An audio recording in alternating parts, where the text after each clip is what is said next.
तो नेपाल ने कुछ अर्सा पहले 100 रुपए के नए नोट का ऐलान किया था और कहा था कि 100 रुपए के नए नोट के ऊपर हम नया नक्शा छापेंगे। आज हमारे पास इंडियन मीडिया का रिपोर्ट है। इंडियन मीडिया कह रहा है कि नेपाल के 100 रुपए के नए नक्शे के नोट के ऊपर हमारे 3 इलाके शामिल है। नेपाल का जो नया नक्शा है उसमें काला पानी, लेपुलेख, लिम्पियाधुरा एड है, लेकिन नेपाल का कहना है कि ये हमारे इलाके है, इसीलिए हमने अपने मैप में शामिल कर दिया और अपने मैप को फिर अपने ही 100 रुपए के नोट के ऊपर छाप दिया। लेकिन इंडिया यहाँ पे कह रहा है, लेकिन यहाँ पे इंडिया वाले कह रहे कि ये सब नेपाल ने चाइना के कहने पे किया है। तो आज यही देखेंगे कि क्या नेपाल ने चाइना के कहने के ऊपर इंडियन इलाकों को अपने मैप में शामिल कर दिया और फिर उसी मैप को अपने 100 रुपए के नोट पे छापा। वीडियो देख के बात करते हैं।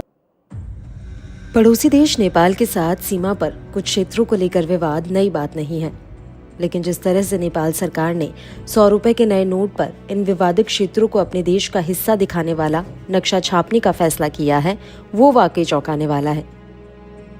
नेपाल भारत के सबसे करीबी पड़ोसी देशों में शामिल है। इसके 1850 किलोमीटर से भी लंबी सीमा भारत के 5 राज्यों से मिलती है। दोनों देशों के बीच सामाजिक और सांस्कृतिक रिश्तों की भी जड़ें काफी गहरी हैं। बावजूद इसके पिछले कुछ समय से दोनों देशों के संबंधों में खासा उतार चढ़ाव देखने को मिला है। अगर सीमा संबंधी इसी मसले को देखा जाए तो 4 साल पहले दोनों देशों के बीच ये मुद्दा काफी गर्मा गया था। साल 2020 में तत्कालीन सरकार ने जब देश का नक्शा अपडेट किया तो उसमें 3 क्षेत्र लेपुलेख, लिम्पियाधुरा और काला पानी नेपाल के हिस्से के रूप में दिखाए गए थे। मामला तब और भड़का जब भारत ने 8 मई 2020 को लिपुलेख होते हुए मानसरोवर की ओर जाने वाली सड़क का उद्घाटन किया।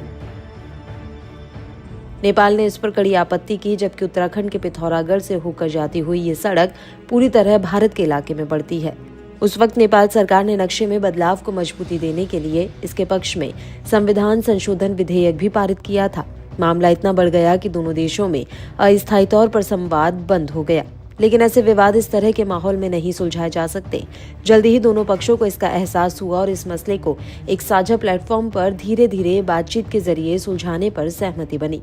ये प्रक्रिया जारी है। ऐसे में अचानक एक तरफा ढंग से किया गया ये फैसला स्वाभाविक ही चौंकाता है। गौर करने वाली बात यह है कि नोट पर नक्शा छापने के फैसले पर नेपाल के अंदर भी सवाल उठ रहे हैं।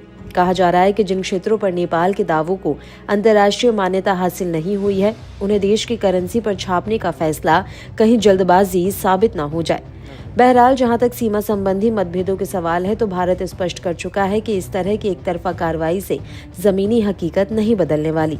इस विवाद को निपटाने की जो प्रक्रिया दोनों देशों ने आपसी सहमति से तय की है, उसे आगे बढ़ाते हुए किसी सहमति पर पहुंचना ही सर्वश्रेष्ठ विकल्प है। तो आप लोगों ने वीडियो देखी होगी, इंटरेस्टिंग लगी होगी। सबसे पहली बात तो मैं आप लोगों के साथ ये कर दूं कि नेपाल जो है अब भी वही कर रहा है जो करना चाह रहा था। आज से पहले आपने देखा था नेपाल ने काला पानी, लेपुलेख, लिम्पियाधुरा के लिए इतनी आवाज नहीं उठाई थी जितनी आज उठा रहा है। और वो क्यों उठा रहा है? क्योंकि नेपाल चाहता है कि नेपाल की जमीनें उनको वापसी मिले और ये सदियों से चलता आ रहा है। 100 रुपए के नोट के ऊपर क्या नक्शा छाप दिया है कि इंडिया की तो हवाई सांस हो गई है। इंडिया हर बात पे कह रहा है कि यार 100 रुपए के नोट के ऊपर इन्होंने नक्शा छाप दिया। यार क्या हो गया? बात ये है कि जब नेपाल चाह रहा है कि भाई उनकी जमीन है, अपने नक्शे को अपने पार्लियामेंट से पास कर दिया, तो फिर मसला क्या है? लेकिन नहीं, नेपाल को बस यही कहना है कि आपने गलती की है। हमारे नक्शे को आपने, हमारे इलाकों को आपने अपने मैप में शामिल किया और फिर उसको आपने जो है वो 100 रुपए के नोट के ऊपर छाप दिया। ये गलत है। तो इस चीज को देख के बार बार यही होता है और नेपाल वाले अक्सर कहते हैं कि यार हमने ऐसा नहीं किया, हम तो चाह रहे थे कि यार हमारे ताल्लुकात बेहतर हो जाए, लेकिन इंडिया वाले नहीं चाहते कि हमारे आपके साथ ताल्लुकात बेहतर हो जाए। मैं तो यही चाहता हूँ ना कि भाई इंडिया नेपाल के ताल्लुकात जो भी है बेहतर हो जाए। और ये सिर्फ मैं इसलिए नहीं कह रहा कि भाई मेरा कोई फायदा है इसमें, मेरा फायदा नहीं है। इंडिया वालों को समझना चाहिए कि नेपाल और इंडिया वाले के बीच में ताल्लुकात कैसे बेहतर हो सकते हैं और फायदा किसका है।